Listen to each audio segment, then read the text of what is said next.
Students, अब लोग general condition of equilibrium को कंटिन्यू करते हैं इस लेक्चर में। तो इस अगला है कि एक बल के वजह से केवल रेखीय गति होती है, जबकि एक बलयुग्म की वजह से केवल घूर्णन गति होती है। जैसा कि भी हम लोग ऐसा इधर यहाँ देखे थे कि ये बोला कि इसमें केवल एक बल है तो रेखीय मोशन हो रहा है, लीनियर मोशन हो रहा है। एक बलयुग्म में यहाँ हम लोग देखे थे पी पी इधर है तो केवल रोटेशन इसमें हो रहा था। ठीक है, ये बात है। तो अगर सिग्मा एफ एक्स की एक्स और सिग्मा एफ वाई अगर जीरो होंगे तो आर श्योर है कि जीरो होगा और कोई लीनियर मोशन नहीं होगा। अगर एक्स डायरेक्शन में सभी फोर्स जीरो और वाई डायरेक्शन में सभी फोर्स जीरो तो आर एकदम निश्चित है कि जीरो होगा और बॉडी में कोई लीनियर मोशन रेखीय गति नहीं होगी। इसके बाद अगर समेशन ऑफ एम मोमेंट का अगर योग आघूर्ण का योग अगर जीरो है तो किसी भी प्रकार की रोटेशनल मोशन घूर्णन गति नहीं होगी, और यदि sigma F X is equal to zero और sigma F Y is equal to zero और summation of M is equal to zero, मतलब ऊपर वाले दोनों केस होंगे, तो न तो लीनियर मोशन होगा और ना ही रोटेशनल मोशन होगा। मतलब हम लोग कह सकते हैं कि पार्टिकल अब पूरी तरह से इक्विलिब्रियम में है। केवल एक केस में हम लोग नहीं कह सकते हैं कि अगर केवल एक केस में है कि लीनियर मोशन होगा तो रोटेशनल मोशन नहीं होगा, रोटेशनल मोशन होगा तो लीनियर मोशन नहीं होगा। लेकिन जब दोनों नहीं होगा तब क्या है, तब जाकर के पार्टिकल इक्विलिब्रियम में होगा।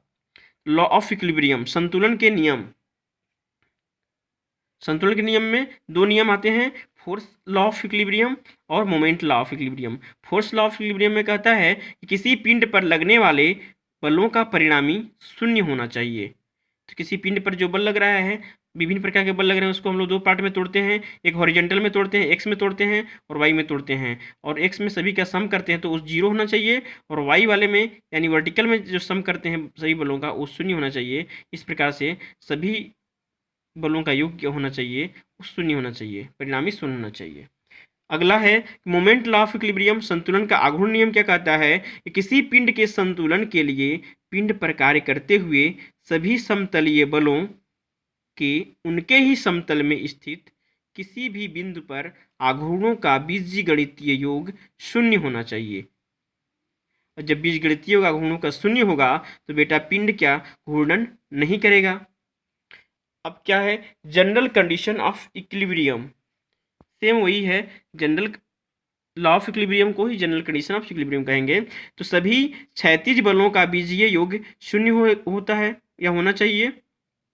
सभी ऊर्ध्वाधर बलों का बीजीय योग शून्य होना चाहिए।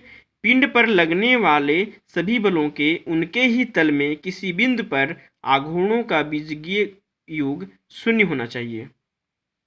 अगला एक इंपॉर्टेंट फार्मूला है, इसको हम लोग एम एन पर में बोलते हैं। एक ट्रायंगल है ए बी सी से दिखाया गया है, इसमें ए को एक कोण, बी को बी, सी को सी कोण से दिखाया गया है।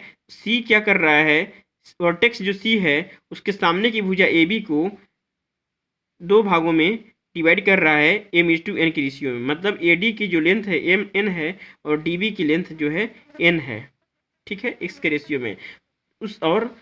उस केस में क्या होगा, दो प्रमेय होते हैं, उनका हम लोग सीधे रिजल्ट यहाँ लिखे हैं कि M plus N cot alpha cot theta, M plus N cot theta is equal to M cot alpha minus N cot beta. अब M plus N cot theta is equal to N cot alpha cot A और M cot B. तो इस प्रकार से general condition of equilibrium के video lecture का दोनों part complete हुआ।